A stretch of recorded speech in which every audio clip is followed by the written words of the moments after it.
Olá, seja bem-vindo ao Pausa para a Teologia. Hoje a gente vai falar de um assunto muito importante, que é o assunto da crítica textual. Mas antes, acompanhe aí a nossa vinheta.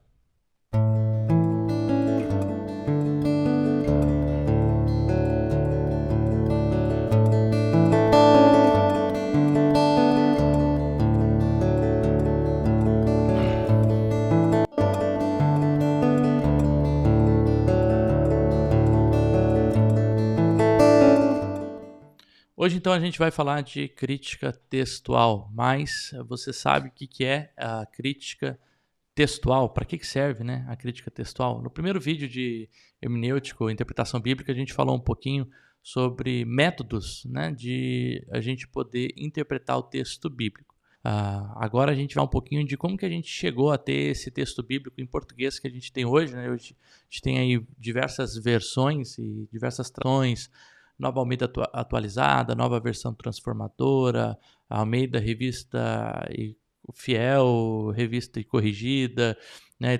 Dentre tantas outras versões e traduções que a gente encontra hoje das Escrituras, né? Mas antes que a gente chegasse a essa tradução no português, a gente primeiro precisou ter esse texto na edição grega, ou no o que a gente chama de texto crítico, né? Isso o Novo Testamento, né? E o Antigo Testamento, o crítico para o hebraico. E aí a grande pergunta é como que a gente chegou a esse texto bíblico do grego? Será que existe um manuscrito que vem lá desde o primeiro século? Ou existe uma Bíblia que vem lá desde o primeiro século já formadinha, né? Para que a gente chegasse ao texto bíblico que a gente tem hoje? Não, se você tem um pouquinho de entendimento aí da história do texto bíblico, sabe que o que a gente tem hoje é um texto construído, um texto crítico, né? Que é construído através de uma metodologia que já foi chamado de baixa crítica e hoje também é chamado de crítica textual. Então, o que é essa crítica textual? Para que ela serve? Qual são os seus objetivos? Por que a gente precisa da crítica textual? Então, vamos lá. O que é a crítica textual? Então, a gente pode entender a crítica textual como o estudo né, que se faz de textos, não necessariamente o texto bíblico, né, qualquer texto, a partir da comparação de manuscritos existentes para se chegar a uma cópia original ou mais próxima do original possível. E aí depois a gente pode trabalhar um pouquinho por que eu estou dizendo, né, original ou mais próxima do original possível. Então esse trabalho ele pode ser feito para qualquer tipo de texto antigo. Não necessariamente só Novo Testamento, mas é feito por Antigo Testamento, textos clássicos, textos de poetas, né, gregos. Então, todos esses textos que a gente não tem mais a cópia original e a gente precisa de uma certa comparação, então isso é feito por meio desse método que é chamado crítica textual, né? Então, acho que a primeira questão que a gente precisa entender é justamente como que o manuscrito ele primeiro é produzido, ou como ele era produzido, para que assim a gente possa compreender como a gente chegou no texto crítico que a gente tem hoje, né? Então, sabe que o surgimento da imprensa é algo muito posterior, né? A gente só tem imprensa lá no século XVI, e com o surgimento da imprensa exclui-se então, anula a necessidade da crítica textual, né? Uma vez que você começa a ter textos impressos em série, né? E o processo de escrita do Novo Testamento até então, ele era feito todo de forma manual por escribas, né? Ou por profissionais aí da escrita, né? A gente poderia aí falar bastante sobre esse assunto. Esse assunto é o assunto do meu doutorado. Eu acabei trabalhando um método chamado método genealógico baseado na coerência, que é um método que tem sido aplicado pelo Instituto do Novo Testamento em Münster desde a década de 90, mais ou menos 80, e tem aí até mais ou menos uma data de 2030 para se aplicar para o Novo Testamento inteiro, né? Mas isso não é o assunto de hoje, né? Esse método genealógico baseado na coerência, mas sim o que é a crítica textual. Então vamos pensar lá no texto que surge nos primeiros séculos. Como que esse texto ele surge, né? Primeiro, o texto ele precisa passar pela sua fase que a gente chama de fase oral ou fase existencial, né? A fase oral é a fase do evento em si, não um evento escrito, mas muitos textos do Novo Testamento você tem antes o acontecido e depois esse texto passa por um processo de escrita, né? Como, por exemplo, os evangelhos. Você tem ali a vida de Jesus, a vida, a morte e a ressurreição de Jesus, e depois você tem os evangelistas escrevendo a partir das suas perspectivas aí, sobre a vida, a morte e a ressurreição de Jesus. Então, esse texto, primeiro ele passa por uma fase vivencial, né? Que é o texto, vamos dizer assim, a mesma vida. Depois de algumas décadas, então, esses evangelistas, eles decidiram por escrever esse texto, a fim de que a tradição oral não viesse a morrer, né, e pudesse, então, a biografia ou o evangelho acerca de Jesus ser passado para as futuras gerações. Mas outros textos eles já nascem na sua construção textual, como, por exemplo, as cartas paulinas, cartas que respondem a problemas específicos, né, de uma determinada comunidade. Então, vamos lá. Primeiro que esse texto ele precisa ser escrito pelo autor, né? Então, no caso de Paulo, por exemplo, a gente tem Paulo escrevendo algumas cartas, mas ele também tem alguns amanuenses, como, por exemplo, Tércio e o próprio Timóteo, que o auxiliou, né, na escrita das suas cartas. E a gente tem evidência disso nas próprias cartas de Paulo, né? Quando fala, né, aqui eu escrevo de próprio punho essa saudação, né, final que eu estou escrevendo para vocês. Então a gente percebe que existe um processo de escrita, né? O texto ele é de Paulo porque ele nasce do apóstolo Paulo, mas não necessariamente ele é escrito pelo apóstolo Paulo. Às vezes é escrito pelo Paulo, às vezes por um amanuense, um escriba. Esse texto é ditado. Então, quando esse texto ele começa a ser ditado, você tem, vamos dizer assim, o que a gente chamaria do original, né? O texto original. Então, a carta de Paulo aos Tessalonicenses. Só que essa carta de Paulo aos Tessalonicenses, ela acaba indo só para a igreja de Tessalônica. Depois, já de algumas décadas, os primeiros anos, outras comunidades também desejam ter essa mesma carta. Então, essa carta ela precisa passar a ser copiada por alguém, né?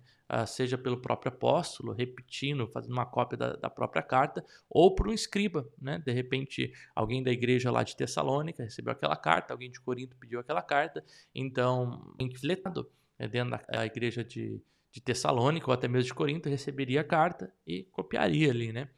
Isso nos as primeiras décadas, né? E depois a gente pode pensar que esse texto ele começa a ser multiplicado, né?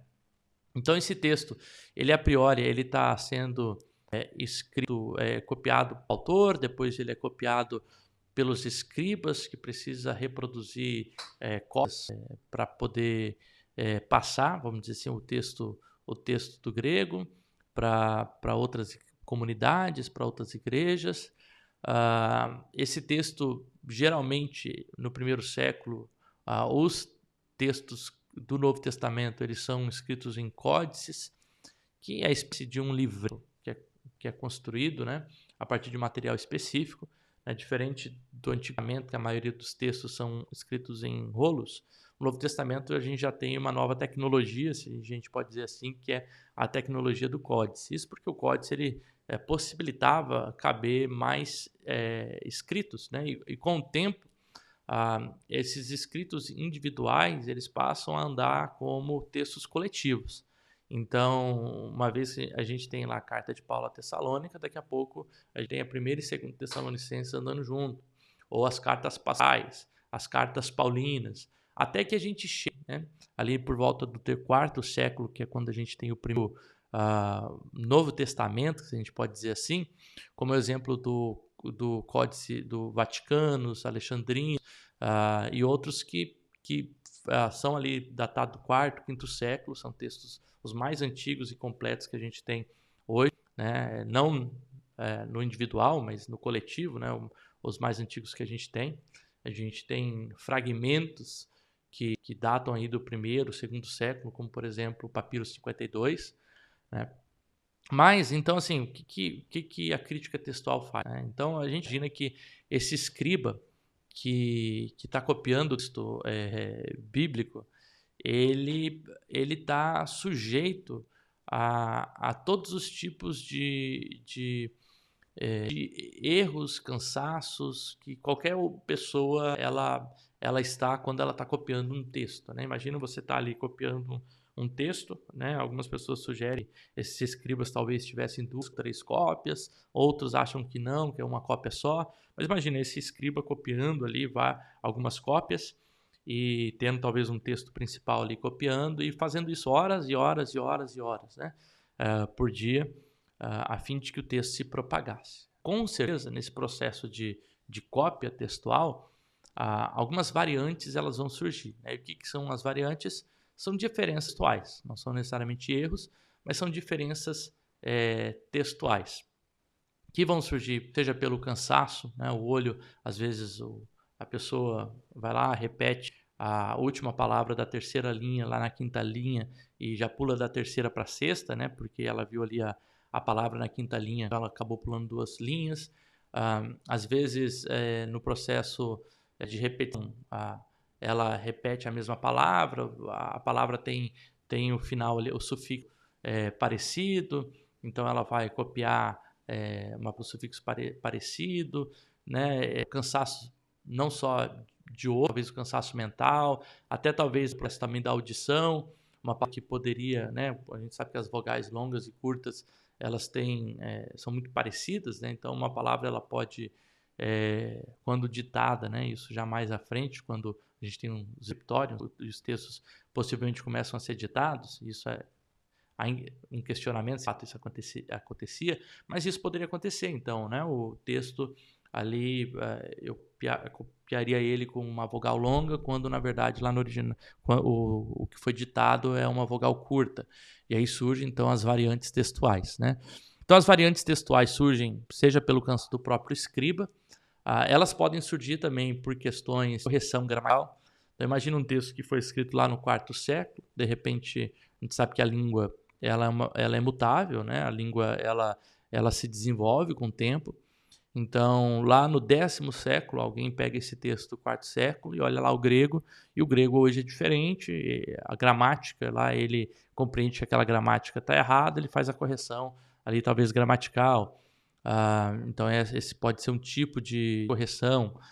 Ou, de repente, adiciona uma palavra para poder especificar. Então, de repente, está a palavra lá, né? Kyrios. E aí o copista, ele entende que ali se trata de Jesus. Então ele vai colocar Jesus Christos, né? Para referenciar que ali não está falando de Senhor como se fosse a Deus, mas a Jesus. Então pode ser a adição de palavras. Além de talvez o texto lá do 4º século, pode ser que uma determinada palavra esteja borrada, então quando vai copiar, precisa um processo até de dedução ou de olhar em outra cópia para ver ali talvez qual palavra que entraria em determinado local. Então percebe que as variantes textuais, elas vão nascer do próprio processo de copiar o texto, né? Então quando se copia o texto, as variantes elas vão surgindo, né? Então hoje, quando a gente vai estudar crítica textual, estima-se que há mais de 5.500 manuscritos existentes. E o que são manuscritos, né? Manuscritos não é só o texto propriamente ali no o códice, né? O manuscrito ele pode ser qualquer tipo de material que contenha o texto bíblico no grego, né?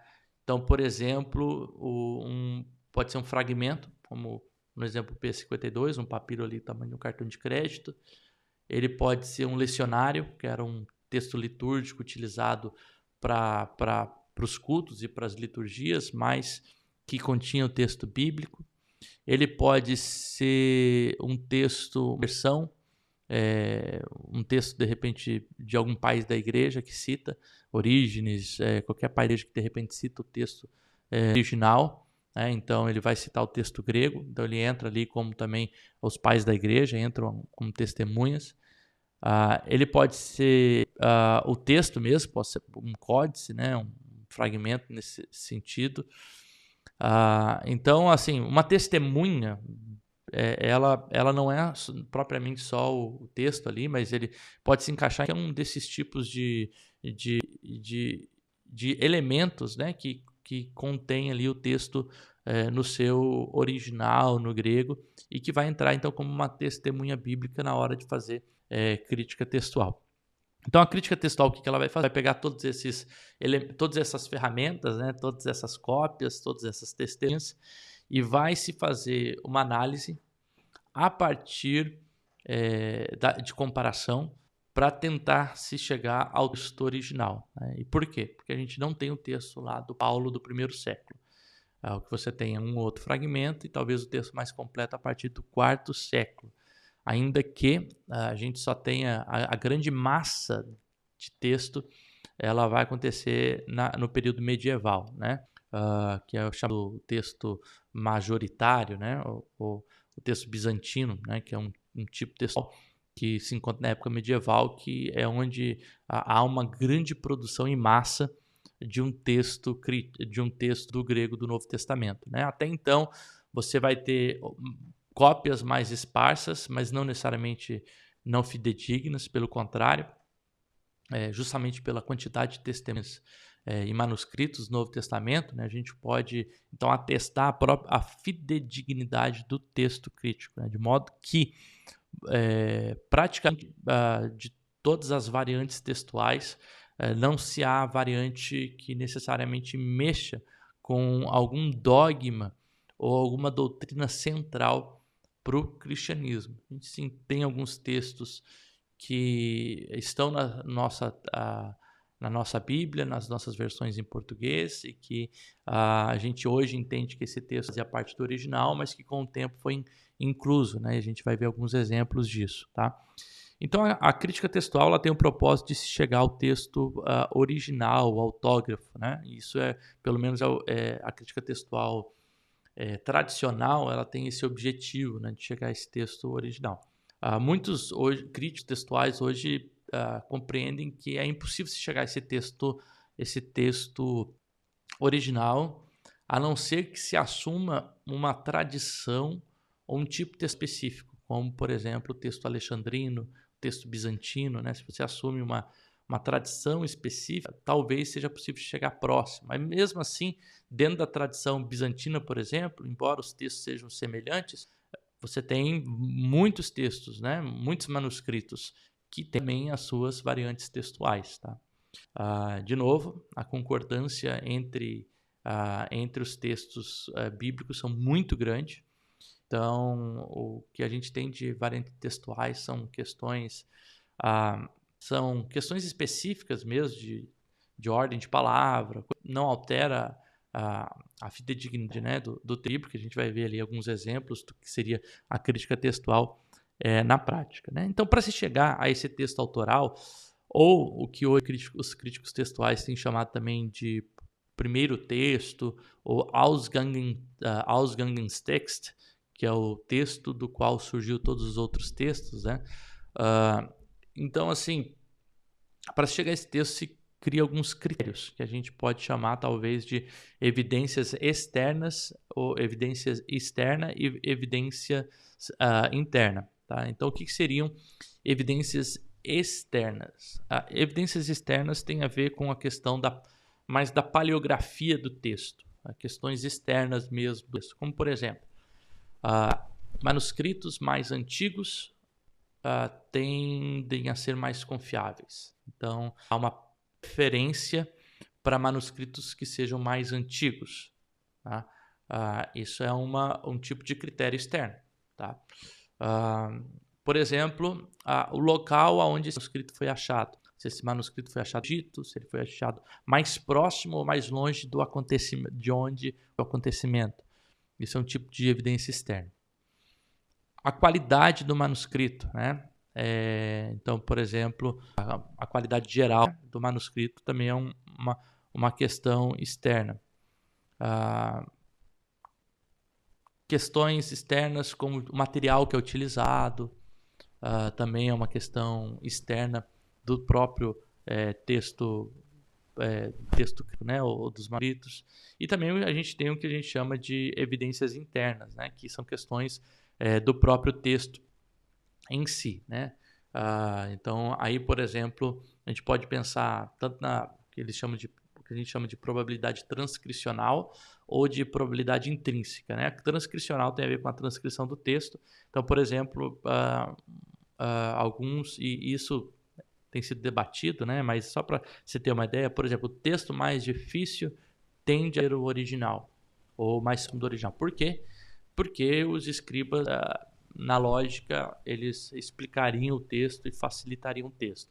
Então, se um texto está com uma teologia difícil, é mais fácil que o escriba pegue essa teologia e simplifique ela, a fim de poder o leitor depois ter uma leitura mais simples, né? Então, a leitura mais difícil tende a ser original. O texto mais curto tende a ser o original, porque dificilmente alguém tiraria algo do texto crítico, do manuscrito, mas alguém poderia incluir algo para poder explicar, um adendo ou coisa do tipo, né? Isso é um tipo que a gente fala de probabilidade transcricional. Probabilidade intrínseca tem a ver com a questão de estilo, de teologia do autor, então é uma análise um pouco mais subjetiva, próprio estilo literário mesmo de cada autor. Será que essa variante ela está de acordo com o estilo literário do apóstolo Paulo, com os termos que eram utilizados pelo próprio apóstolo Paulo, né, pelo autor?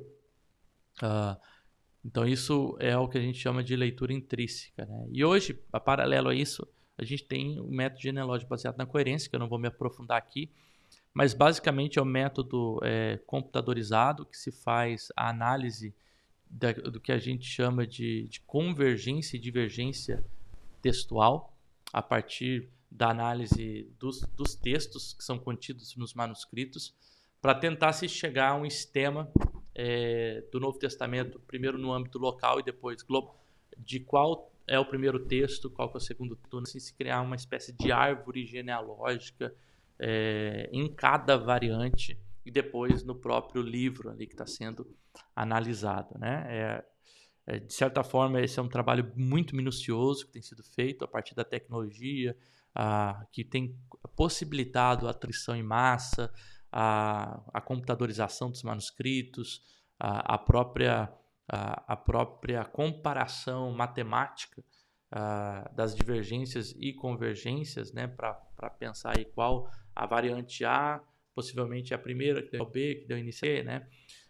Então a tecnologia tem auxiliado isso, algo que outrora era impossível pensar, né, em se fazer a partir da própria manualmente, né, da própria cabeça. Hoje os computadores têm possibilidade de se fazer esse tipo de análise mais minucioso, né, que tem sido feito tanto pelo Instituto de Münster na Alemanha quanto também o próprio Instituto de Birmingham, por exemplo, né, no Novo Testamento. Falando isso, né, então eu quero mostrar aqui na prática, eu vou mostrar aqui para vocês o que seria aqui o trabalho da crítica textual para se ter uma ideia, tá? Então eu vou compartilhar a tela aqui. Aqui eu estou aberto o Logos, mas eu também tenho o Accordance aqui, que são dois softwares bíblicos, né? Claro que isso pode ser feito no texto mesmo, escrito, né? Mas aqui é só um exemplo, tá? Então aqui no quadrante superior esquerdo eu tenho o texto da Nestle Aland 28, né? O texto da Nestle Aland 28, então é a versão ali de Barbara e Aland do ano de 2012, tá? Esse é o texto crítico hoje que a gente tem. A gente tem outros textos, né? A gente tem esse é o vamos dizer, da Sociedade Alemã. Você tem vários outros textos críticos, né? A USB 5, acho que eu tenho alguns exemplos aqui, ó, de atenção. Esse aqui é o da UBS 5, né? Que é da Inglaterra, né? A edição inglesa do texto. Você tem a própria edição da SBL, né? Da Society of Biblical Literature. Tem vários outros o Tischendorf, tem vários aqui, né? Esses são textos aqui. Mais textos críticos mesmo hoje que são mais utilizados é o da Nestle Aland 28, é o da UBS 5, a SBL também muitos utilizam, a própria TGLT LH, eu acho que é esse, não lembro as iniciais, né? Que também é da Inglaterra, que também é um texto que é bem usado, né? Mas o que eu quero mostrar? Então, a partir dessa análise, se chega ali ao texto crítico, tá? O texto crítico aqui, e o que o trabalho da crítica textual é? Primeiro é chegar a esse texto, tá? A partir de critérios externos e internos, se chegou ao texto que a gente tem aqui, tá? Eu vou aumentar um pouquinho a tela aqui, para que vocês possam ver aqui um pouquinho o layout aqui do Logos. Tá. Então aqui eu estou no texto de Marcos 16:9. Por que eu coloquei especificamente esse texto? Porque hoje na crítica textual se compreende que o final de Marcos, né, a gente fala aí o final longo de Marcos, seja uma adição posterior, que possivelmente não esteja nos melhores manuscritos ou nos textos mais antigos, tá? Embora a maior parte das Bíblias em português ainda possui, né, vamos dizer assim, o texto de Marcos 16:9 até o final ali, tá? Então, assim, como que eu sei que esse texto aqui ele não contém nos principais manuscritos? A gente possivelmente vai ter algum sinal, que a gente fala de sinal crítico, vou até ver se eu coloco no Logos aqui. Possivelmente a gente vai ter algum sinal crítico que vai fazer essa indicação, vamos dizer assim. No caso aqui, a gente tem esse primeiro sinal aqui, ó. Tá vendo essas duas barrinhas aqui? Que vão sinalizar ali, ó, aqui o de Marcos 16:9 a 20, né? É uma adição posterior. E aí você tem aqui, ó, esse sinalzinho, por exemplo, crítico aqui, que você pode olhar o que significa esse Tzinho. Aí você vai no aparato crítico. Então, todo texto crítico ele vai ter o texto e ele vai ter o seu aparato. O aparato é onde você vai ter ali um resumo, né, das principais variantes textuais naquele texto específico, tá? Então, eu tenho aqui, ó, se eu voltar, comissão, tá aqui, ó, né? Esse texto aqui, esse sinal aqui, tá falando o quê? Que o texto nesse double square, né, não parece ser autêntico, né, ou não pode ser autêntico, tá? Então, o texto de 16:9 a 20. Então, começa aqui, tá vendo o double square aqui em cima, né, que vai até o ciclo 20, se a gente olhar até o final do 20, onde finaliza aqui, ó, tá? Então, quando a gente olha o texto crítico, já tem uma indicação ali embaixo, né, que esse texto, ele não, que está em bracket, ele não é autêntico. E aí ele vai fazer isso de acordo com várias testemunhas. Então tem ali o A, o C, o D, o K, né, vários tipos de testemunhas. E a gente tem aqui algumas letras, a gente tem alguns números, a gente tem L com número, a gente tem algumas letras romanas ou gregas, hebraicas, e você tem algumas palavrinhas. O que cada coisinha dessa quer dizer? Cada uma desses sinais aqui atestam diferentes tipos de testemunho. Então, por exemplo, o Azinho aqui é o texto alexandrinos, né? Então a gente tem ali, ó, aqui no Logos ou no Accordance fica fácil de saber, porque ele fala ali, ó, o 02 também, tá? Ele é um texto do 5º século, que está na Biblioteca de Londres, né? Que contém os evangelhos, o E ali, ó, E, contém Atos, A, contém as cartas paulinas, P, e contém Apocalipse, Revelation, R, né? Então, por isso tem aquele E-A-P-R. E tem vacante, vamos dizer assim, fala nesse texto andrino, a porção de Mateus de 1 a 25, o capítulo 6, João, aquela porção ali, e 2 Coríntios, tá? Então, isso é o que está vacante nesse manuscrito aí, tá? E é um texto então, do 5º século, ou seja, é um texto relativamente próximo aí do acontecimento. Né? Que dentro da crítica textual, o texto alexandrino é um texto aí que tem muita força de argumento, vamos dizer assim, tá? Então esse é o primeiro aqui, o texto alexandrino. Segundo, a gente tem o texto efraimita, Efraim, né? Que é do 5º século também, né? Que contém também os evangelhos, Atos, as cartas paulinas e Apocalipse, mas ele tem mais partes faltantes ali, tá? Então, todas essas letras é o que a gente chama de... A gente tem os códices unciais, né, que foram escritas em letras minúsculas, que datam aí até perto do século X. Né? Se a gente for ver aqui, todos eles vão estar até mais ou menos o século X. Ó, século IX, século IX. Né? Então, até o século X que a gente tem ali, os textos sendo escritos em letras maiúsculas, são textos mais antigos que estão em códice. Então eles têm aqui uma prerrogativa, né, porque eles são textos mais próximos do evento, tá? Depois, esses são textos da família 13, são manuscritos descobertos mais recentes, tem sido muitos estudos nessa família, tá? De textos, e os números são textos minúsculos, que a gente chama, tanto é que está escrito lá, minúsculo 28, tá? E aí eles começam a ser numerados por número mesmo, né? Minúsculo 28, 33, e conforme vai sendo achado, vai ser o número dado ali, tá? Então esse aqui, por exemplo, é do 11º século, esse é do 9º século, ele é minúsculo, mas é do 9º século, né? Esse aqui é também do 9º século, do 11º século, né? A gente vai ali até textos, por exemplo, do século XIII, século IX, X, tá? Então, esses aqui são textos minúsculos, tá? Qual a diferença do texto minúsculo e maiúsculo? O maiúsculo era como se era escrito originalmente, todas as letras em maiúsculos, unciais, sem sinal crítico, sem espaçamento, para, de certa forma, caber mais, né? Vamos dizer, o texto original. Eu vou dar um exemplo aqui, mostrar para vocês aqui um códice. Esse aqui é um códice, o alexandrino, tá? Então, ó, se a gente for ali aproximar, vocês vão ver que todas as letras estão maiúsculas, tá vendo aqui, ó? Então, tudo sem separação, tudo junto, né? Fica até difícil de aqui, né? Mas, ó, tá tudo aqui, tá? Isso aqui são textos que a gente fala maiúsculos, tá?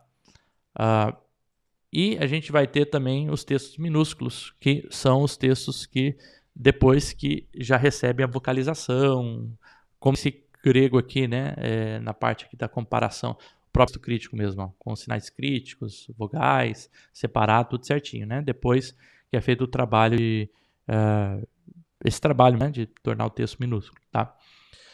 Então, os minúsculos são denominados por números, e depois a gente vai ter o SL, quer dizer que é um lecionário, tá?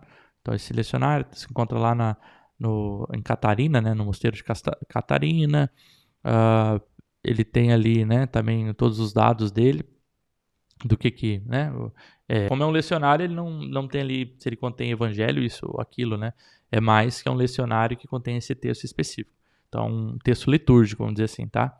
O M aqui, ele é um sinal para atestar que o texto majoritário, ele atesta a leitura sem dizer essa parte do 9 a 20, tá? Aqui o Lat é das versões latinas, o Si é das versões siríacas, e aí tem aqui quais versões siríacas, né? C, P, H, e daí depois tem que olhar cada sinal crítico desse aqui. As edições borraicas, não sei qual que é a palavra no português muito.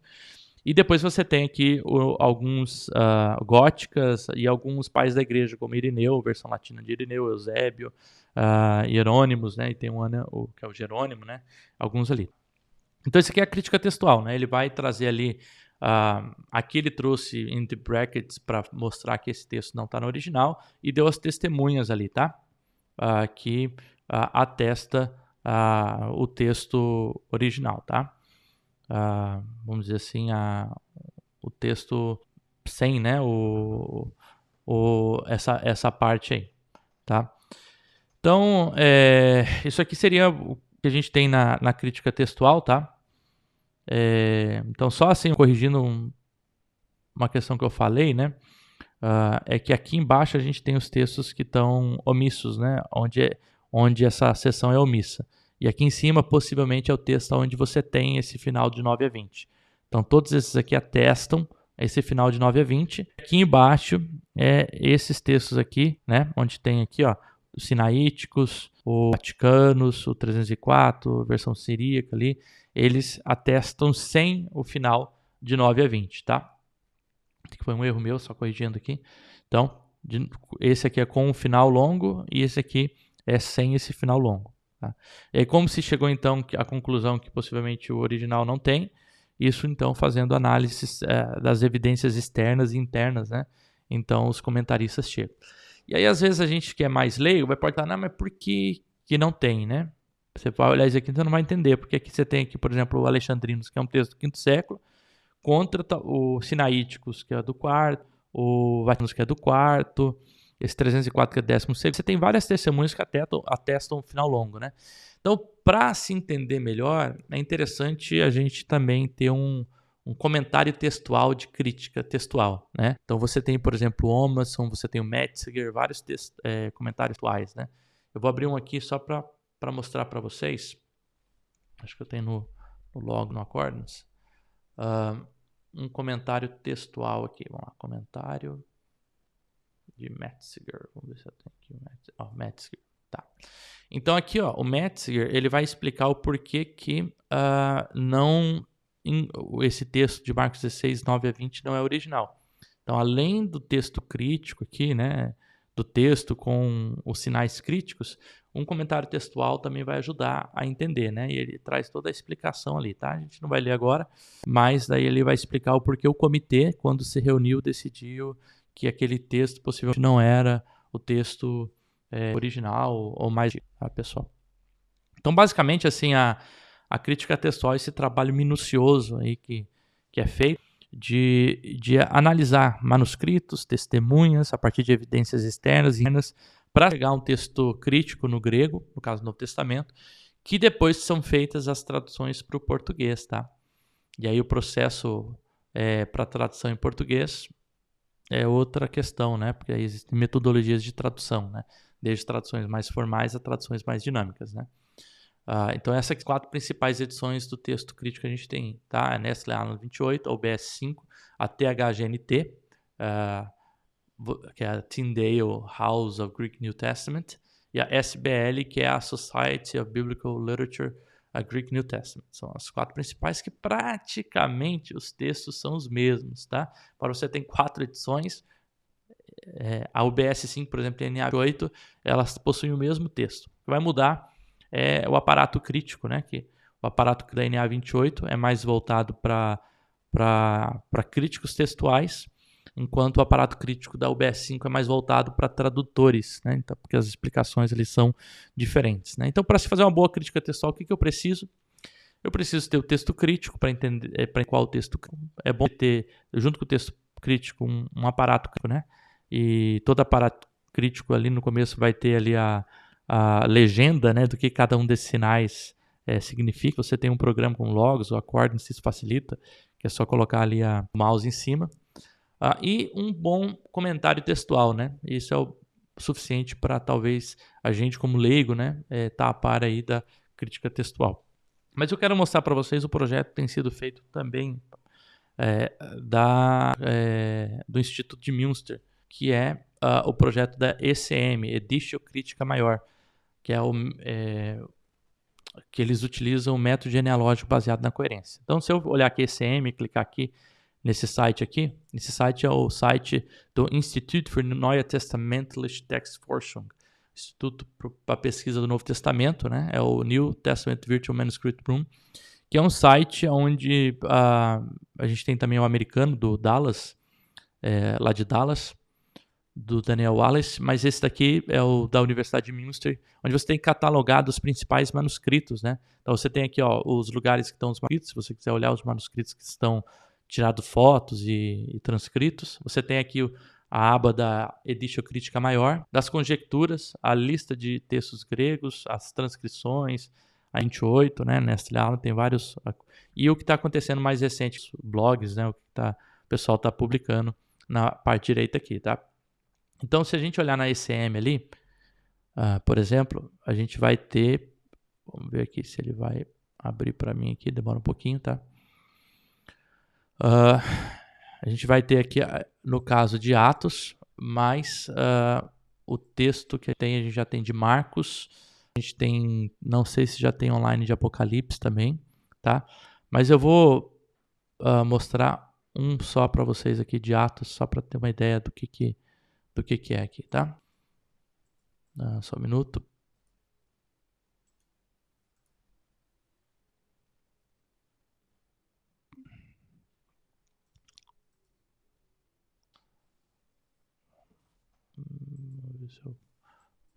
Tá, aqui ele tem aqui, mas eu quero entrar no site do próprio.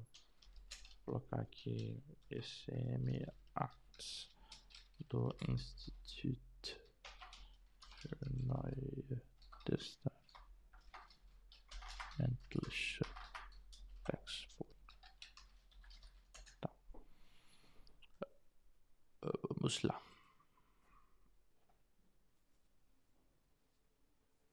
SM. Aqui.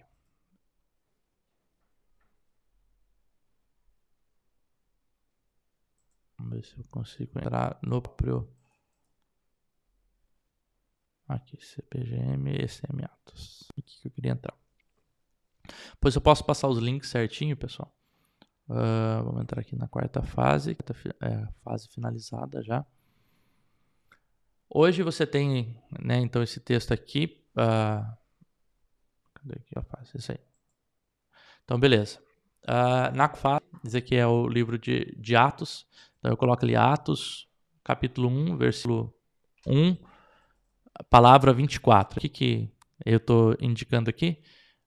O livro da pesquisa, o capítulo, o versículo e qual a palavra ali do versículo, né? Então a palavra 4, ela é a palavra ro. Lembrando que cada palavra aqui ela tem um número do texto crítico e os números ímpares normalmente são para as variantes textuais, né? Então eu tenho ali ro, que é a palavra 24, tá? Então o que vai me mostrar esse trabalho aqui? Que a palavra ro, a variante, né, ro, ela contém todos os manuscritos aqui, AMT1, 02, né, aqui até 2010. Ela está omissa no manuscrito 0305, né, e ela está incerta nesses outros papiros aqui, tá? Se você olha o local stemma, que é o stemma local, vai entender que a probabilidade é que A seja original, então que a inclusão de O seja original e que a omissão seja posterior, tá? E possivelmente, então, aqui a explicação é que o 03 deu origem à omissão no 81, tá?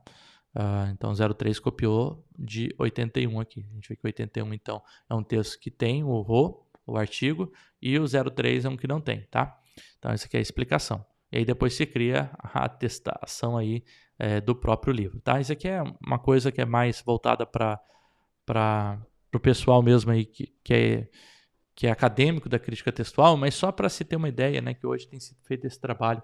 Depois, se a gente se tiver interesse em pesquisar, lá é método genealógico baseado na coerência. Inclusive, o meu doutorado eu escrevi sobre esse assunto. Então eu vou colocar aí na transcrição desse vídeo o link para quem quiser aí a minha tese doutoral. E lá sim, né, é um trabalho, uma tese que explica esse método genealógico baseado na coerência, como que ele é feito, utilização, né? Aqui eu só quis passar mesmo por cima para se ter uma ideia. Pessoal, então assim, sobre crítica textual, eu sei que é um assunto bem pesado, mas eu acho que isso deu para entender um pouco o que é a crítica textual, por que ela é necessária. Quando a gente chega no texto em português, a gente às vezes não tem a ideia de como a gente chegou a esse texto em português, toda a história do próprio texto, a história das cópias, das variantes, de como se faz a análise dessas variantes. Dentro da crítica textual, muito tem sido debatido ainda. Há muitas metodologias de fazer crítica textual, né? O texto crítico não é o único tipo de texto, né? A gente tem alguns estudiosos, por exemplo, que preferem seguir tradições específicas, como, por exemplo, o pessoal que segue a tradição do texto bizantino, outro texto majoritário, que entende ser o texto autoral, né? Então eles rejeitam o texto crítico, daí nesse lá no 28, né? A gente vai ter pessoas que adotam a prioridade dos critérios internos, outros adotam a prioridade do critério externo, outros agora estão trabalhando a crítica textual a partir do método lógico baseado na coerência, que é um método novo, tem sido aplicado ainda, né? A gente tem poucos tomos aí que foram já aplicados, agora temos mais, né? Já temos das cartas pastorais, de Atos, salvo engano, de Marcos, e eu acho de Apocalipse agora, porque foi recentemente publicado, né? Então o restante ainda está sendo feito o trabalho dessa crítica textual. Tá? Mas se você ficou com alguma dúvida, tem mais alguma pergunta, pode deixar aí nos comentários, a gente pode dar continuidade aí e fazer outros vídeos, né? Mais específicos sobre temas determinados aí da crítica textual. Eu espero que esse vídeo tenha trazido alguma elucidação, ou pelo menos aberto, né, a mente desse campo aí, que é o campo da crítica textual. Se você gostou desse vídeo, gostou desse conteúdo, eu peço que você dê a sua curtida, se inscreva no nosso canal, ative as notificações, né, e compartilhe também esse vídeo para outras pessoas. Que Deus possa abençoar a sua vida. Um abraço, até a próxima.